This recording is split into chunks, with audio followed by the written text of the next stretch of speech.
of 2016, 2017, which, by the way, when I first started hiking, I thought people were absolutely insane for hiking in the winter.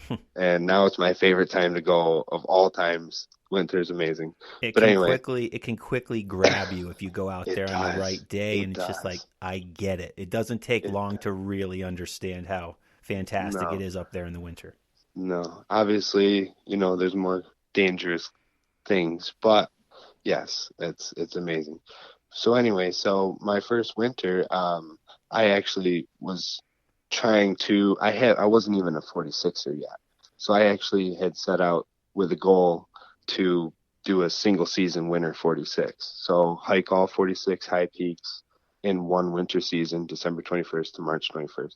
And I wasn't even a 46er yet. But my thing is just like, what am I really capable of?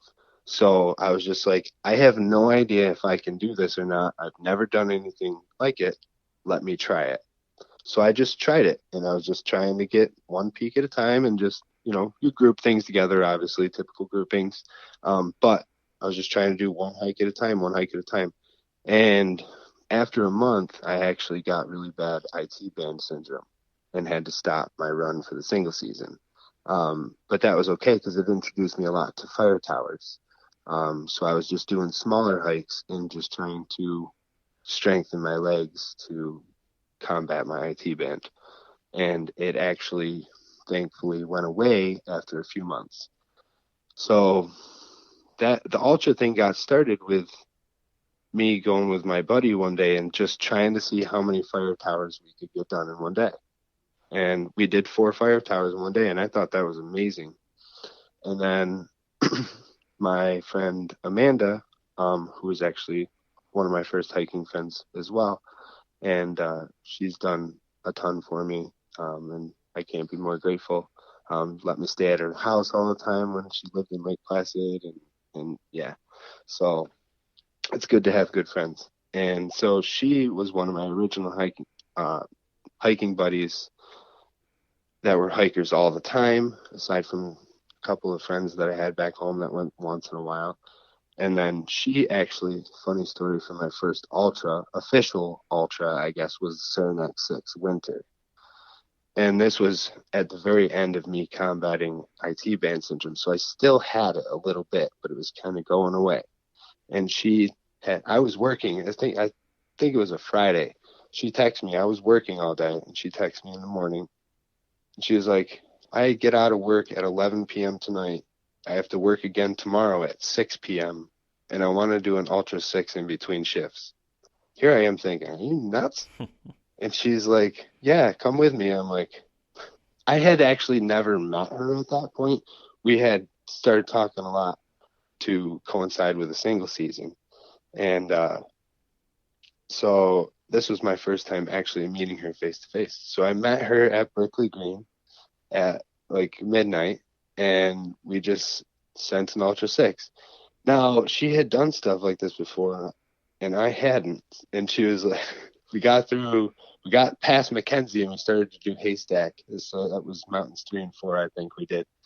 And she's like, hey, man, I got to go to work. So I'm going to see you later.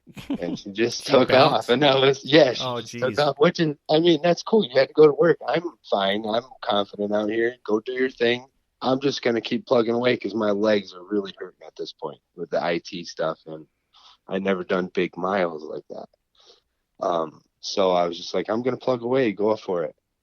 I went to Scarface next, and I'm trying to climb up Scarface, and she comes running down past me, and she goes flying by, and I'm just like, this is a good confidence booster for me.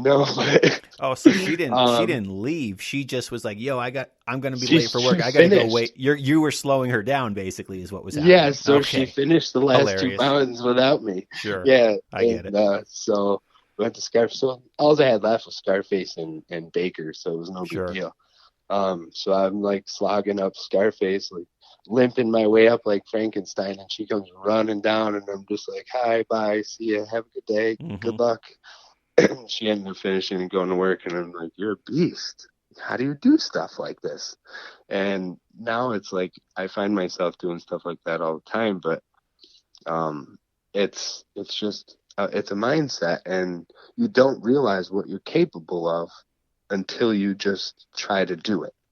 And then it becomes a point of a mental battle where you have to battle a lot of negative voices saying that you're crazy, you can't do this, you're tired, you can't keep going. And I battle those all the time. But you can get through them. And there's a lot of things that you can do that you don't think you can do. So pretty much for you with getting into ultra hiking, like specifically, it's like one door closed and another door open. The single season Winter 46 goal that you set, that door closed, and then it introduced you to the smaller peaks, the fire towers. You pieced a bunch of them together, hit that. You're like, oh, I can do X, Y, and Z. I can move and hit this many mountains in a day. And then from there, you did the Saranac Lake Ultra 6, and then you did it. You finished it. I finished it. So clearly, you threw yourself in there, sink or swim at that point, and you swam. I did, and it was painful. I'm not gonna lie. I don't know. With IT band, some people say rest, and I just went harder, and it worked for me. I just had to strengthen the muscles, and I worked outside of that, strengthening muscles in my legs, but I didn't stop hiking. I just kind of hiked through a lot of pain.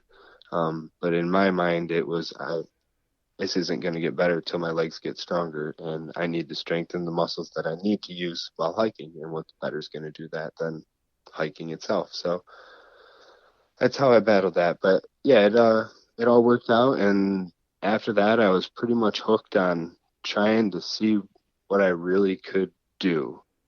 And it all kind of snowballed from there in a good way. And my second ultra was Ultra 12, a couple months after that, I think. And after that's when my IT band syndrome really went away, and that was the end of that. And I haven't dealt with that yet anymore. Sure. Knock on wood. I like what you said when you mentioned you don't really know what you're capable of until you just throw yourself in there. Because I always tell that to people when they say like, oh, I'm not ready for a big hike, I'm not ready for this, and a lot of times you actually are. You just need to.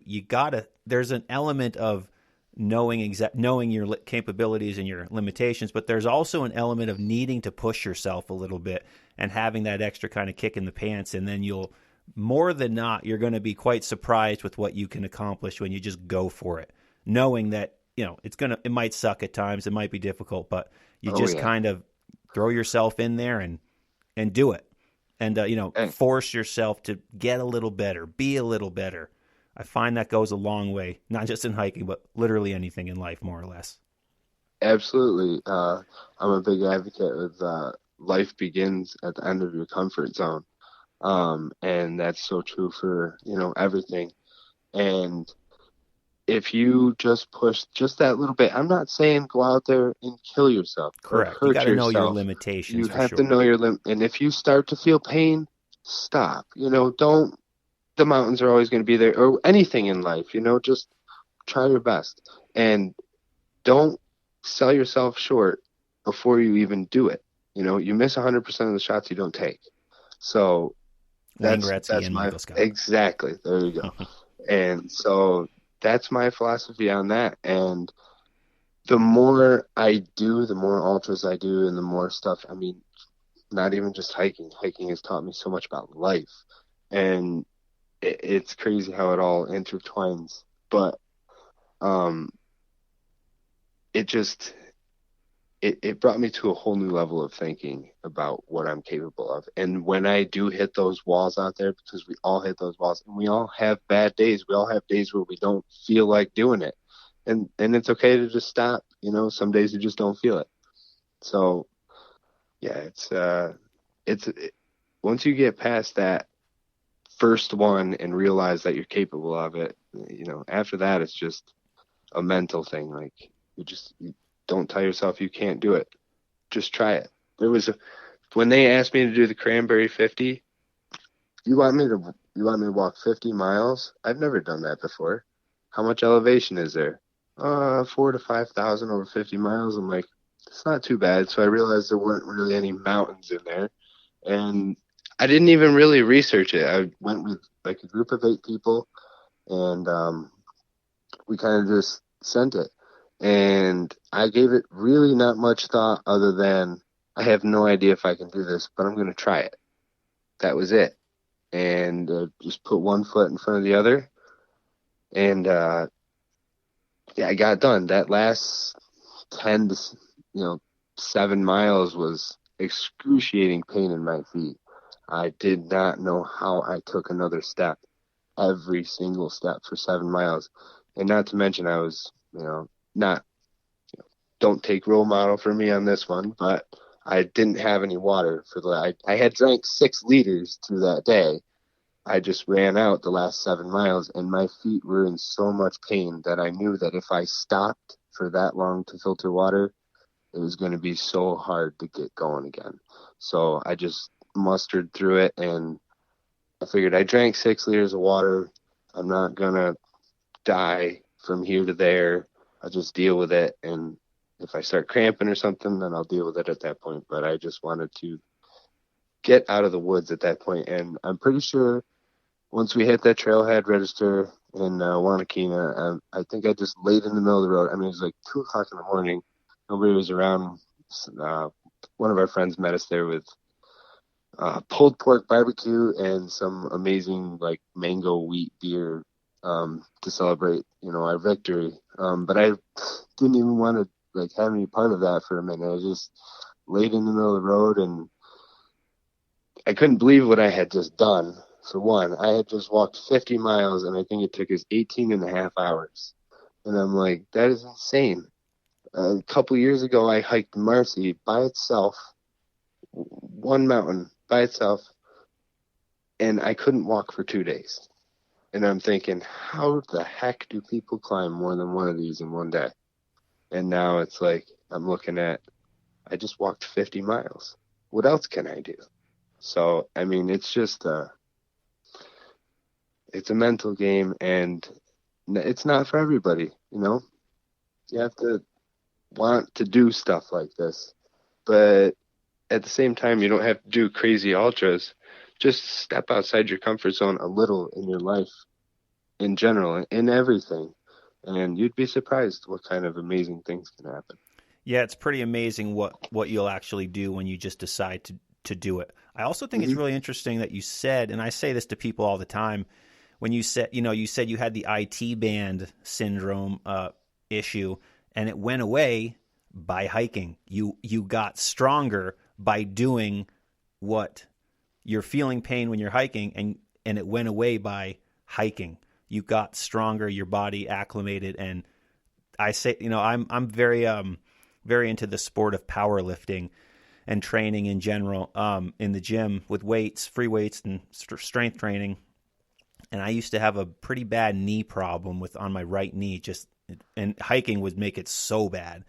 And then I just started squatting 3 days a week and doing it more and more and more. And then, you'd think it's kind of seems counterintuitive to keep doing the things that are causing the pain, but after a while, it got stronger and stronger and stronger, and I don't have any knee issue anymore due to that. So the same thing with hiking. It's funny how often people will say, "Oh, this hurts or that hurts. I have bad knees." Well, go hike, and you're gonna get stronger. Your body's going to get better, and then you might not have bad knees anymore. And I'm You willing to might not. bet that you're not going to have bad knees anymore. I mean, I'm not saying, like don't go hurt yourself, but Yeah, I mean, yeah, I'm no doctor, exactly. but I find Exactly. that happen. I hear that more than I don't. Is that's the way to get yourself stronger, is by getting out there and doing it. And yeah, there might be, you're going to deal with aches and pains. That's just that's life, especially life over like 20 years old. But Right. especially life over 30 years old.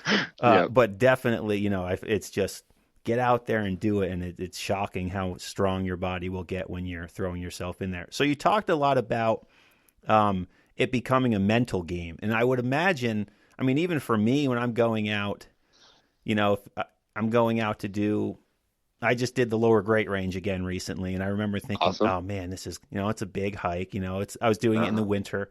It's like, it's a big Uh-huh. hike. I know I can physically do it because, been hiking, and you kind of know that pain that's about to hit you as you get to the trail.